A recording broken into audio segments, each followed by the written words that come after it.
Hey, VC, what's up? Welcome to another edition of Pete's CD LP World. Today, I want to do a video of A to Z artists. There's a lot of videos floating around from the vinyl community of everyone listing their favorite artists from A to Z.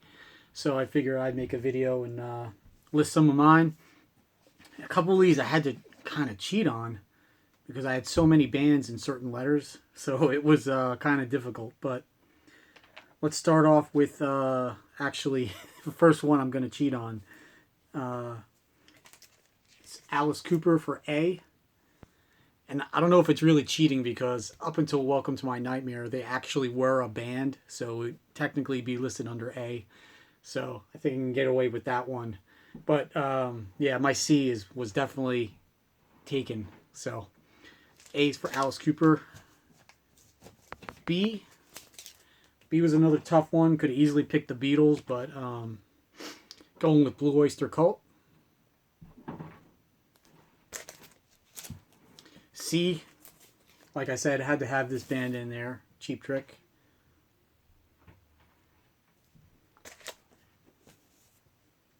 D, another one with a lot of bands in this letter, but I have to go with Deep Purple.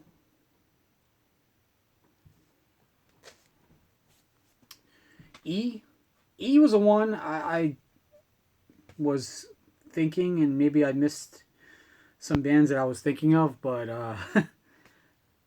I actually probably should have picked ELO, but I just grabbed Europe.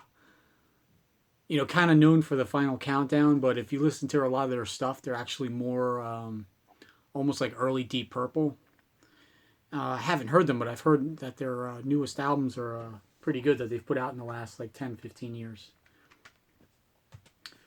Next up, F with Fleetwood Mac. I like Fleetwood Mac a lot, even if you don't necessarily like their music that much. The Lindsey Buckingham albums, the production is so good that just playing them, kind of like Steely Dan. I mean, they're just some of the best sounding albums ever. For G, I'm going to go with the Good Rats. Not sure if a lot of people know the Good Rats. They're sort of a regional tri-state area band, like New York, Connecticut, New Jersey, Long Island, that area. Throughout the career, they did have an album or two on major labels, but for the most part, they were sort of an independent band.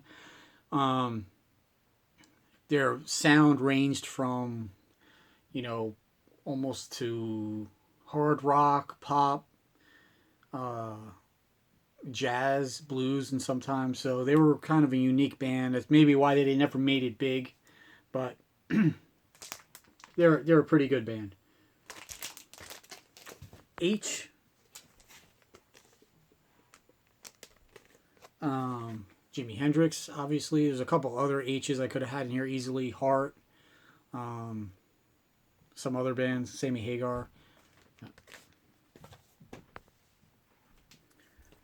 Let's go with Iron Maiden.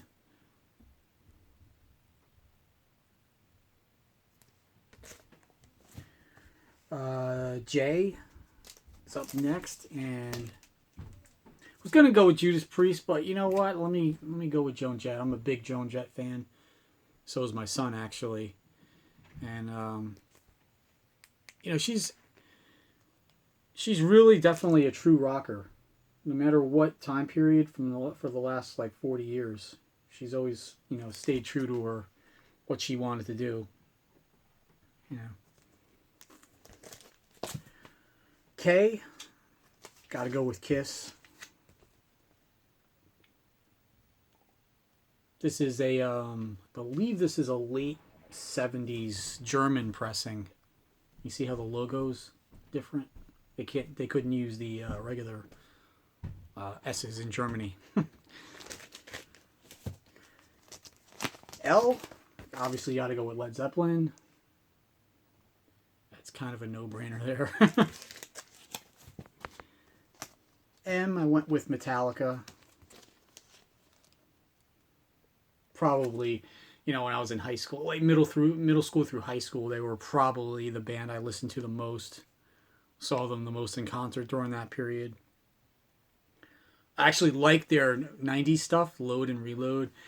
After that is when they kind of lost me. Their newest album, I think is pretty good. But yeah, the two before that, Death Magnetic and is it Frantic? Or I forgot what it's called. But anyway, those two I was not a fan of. For N, we go with terrible fucking Ted Nugent. A lot of you might not like him, but sort of been erased from rock history. I mean, he, besides, you know, as far as American bands in the 70s, besides like Kiss, Aerosmith, maybe Blue Oyster Cult, Alice Cooper, I mean, Ted Nugent was pretty much right in there in the top 5 biggest bands in the United States as far as hard rock. I think he had like 4 or 5 platinum albums in a row, but sort of not talked about anymore. He should be in the Rock and Roll Hall of Fame. I don't care what anyone says. I want to go with Ozzy Osbourne. One of my favorite albums right there, Diary of a Madman. P is another one I had to sort of cheat on. I could have put Elvis in here, but I went with Pete Townsend because I do like his solo career just as much as his work with The Who. So I figured I'd give him some props there. Q was another tough one for me between Queen and Queensryche. But if you had asked me, you know, anytime up to say the last 10 years, I would have said Queensryche, but sort of my love for Queen has grown more.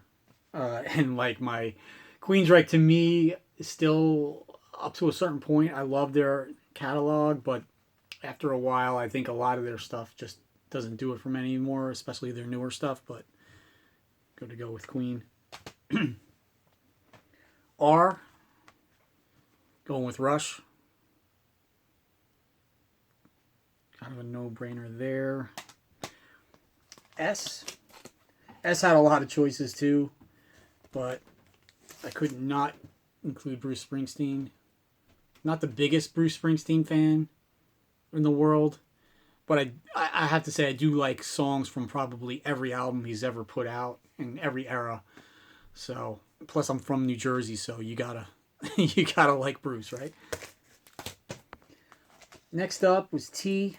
Could have picked a lot of bands here also, but I'm gonna go with Twisted Sister because growing up when I was young, they were one of my favorite bands. Sort of known now for a couple of MTV videos, but their first couple albums, especially this one, were pretty heavy. You know, they were not they got categorized as glam metal, but they were really right there. Their first 2 albums were right below, say, Judas Priest as far as heaviness. So that's what happens to bands sometimes. They get known for a song, and then their career is based on that. For you, I'm going with UFO. Again, not a huge UFO fan. I have Strangers in the Night. I like all the Michael Schenker stuff. I haven't heard much of their stuff after that. But I do like their stuff. UFO. V, obviously got to go with Van Halen. That's kind of a no-brainer right there, too. W, going with The Who. One of my all-time favorite bands here. Actually like their 2 80s albums. It's Hard and Face Dances. I know a lot of people don't like them, but when I first discovered them is when these albums were out, because they were all over MTV, like the first year or two, because MTV only had like basically concert clips to play. You know, the first few years of MTV, they played Roger Daltrey and Pete Townsend videos constantly, as if they were a newer band, but pretty good album. X, I couldn't think of any bands And then I thought of a band called Xenon, which was popular in New Jersey in the late 80s, early 90s. I think they only had one album out, and I don't even think it was on a major label. But then I was like, duh, I can pick my band from high school, Xanthus. This is our one and only release, a 6-song EP called Fall from Grace. I actually think it's one of the guys put this on Reverb Nation if you want to check it out. But there's my X. Y, I'm going with yes. Could have went with Weird Al Yankovic, but just kidding. I'm a big Yes fan. And Z, I don't think it's any dispute. You got to go with Frank Zappa, right? So, anyway, let me know what your picks are for your bands. Let me know what you think of my list. I'll talk to you guys soon.